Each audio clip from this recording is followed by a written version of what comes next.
The only thing we've been getting a lot of questions on is using snaps and swivels with ice fishing. There's a camp that doesn't want to put anything on their line that distracts from the presentation. There's also people that like the efficiencies of adding snaps or swivels on your line. What's right, what's wrong?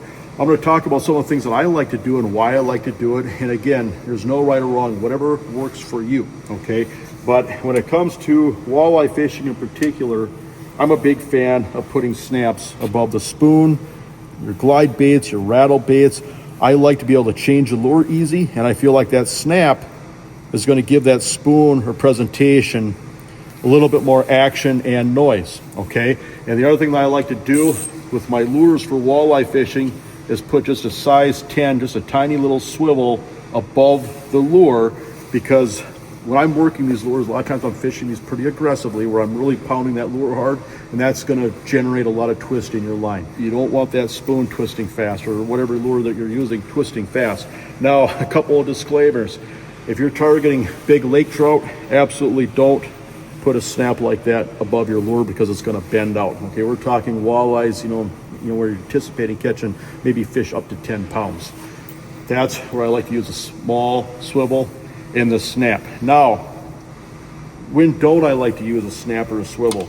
Basically, with a lot of my finesse panfish presentations, like say if I'm just using a small tungsten, I'm using really small stuff. When I'm using live bait, if I'm dead sticking walleyes, for example, I'm not going to put a snap above a plain treble hook, okay? If I'm using finesse presentations, smaller presentations, I have a tendency where I really like to just tie direct, okay? So that tungsten jigs is tied direct with a Palomar knot. I don't have nothing up the line. Now, as a rule of thumb, live bait, where I'm saying dead sticking with a live minnow for walleyes, perch, or if I'm using a presentation for panfish like say bluegills or crappies, I have a tendency just to tie direct.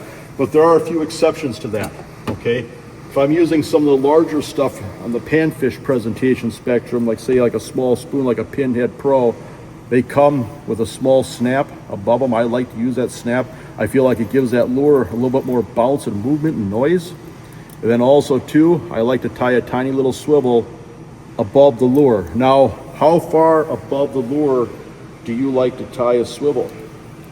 That varies from angler to angler, and it can vary from water to water, in the sense that if you have really clear water, maybe zebra mussels, I might exaggerate that, maybe even go say 5-6 feet above the lure, providing that my rod and reel can reel that tiny swivel in, okay? But as a rule of thumb, I like to go about the thickness of the ice, okay? So that way when you start to see that swivel, you know that fish is at the bottom of the hole and it's getting close. And that just helps, navigating big fish. Now, a couple other things that have become popular with some people. Some people are tying braided split rings where they're taking away the noise, okay? And so the thing to add is when you start adding split rings onto your lures, it does add noise. Even if you're using a spoon that does not have rattles, when you have split rings and a treble hook and then a split ring or a snap above the lure, it has a tendency to add a lot of noise. You can hear it clanking in the water.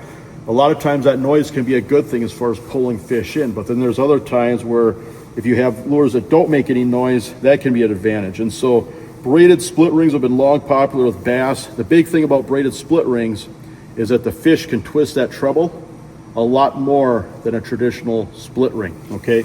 And so, especially like on the bottom of jigging wraps, bottom of glide baits, where those fish can leverage or twist that treble hook and then pop off, the braided split rings just twist and turn.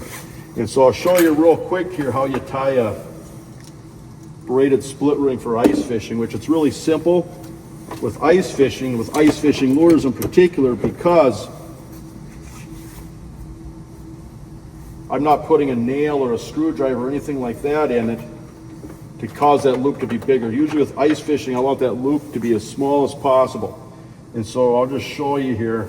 Basically what you do is you double your line over like this.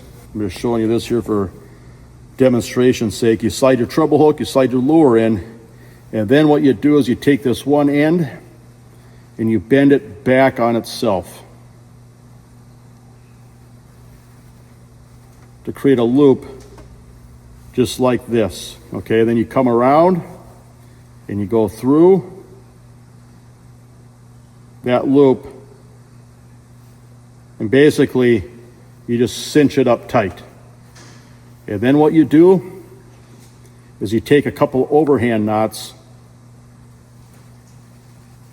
just tie a couple overhand knots on top of it.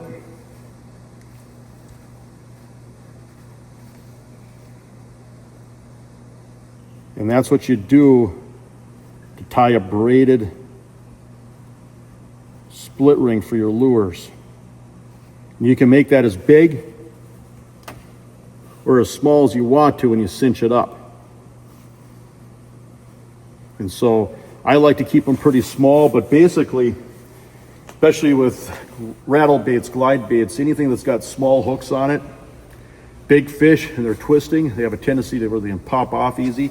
If you upsize your treble hook, and like here I've upsized this treble hook just like a size 6 Gamakatsu wide gap with that braided split ring. When you're fishing for big walleyes, especially in shallow water, they can't get any leverage. Downfall of this is that these are quiet, they don't make any noise. And so there's times where, especially with pressured fish, spooky fish, where fish aren't even coming into your cone angle, where they just, it's like they'll hit dead sticks, but they won't hit anything else.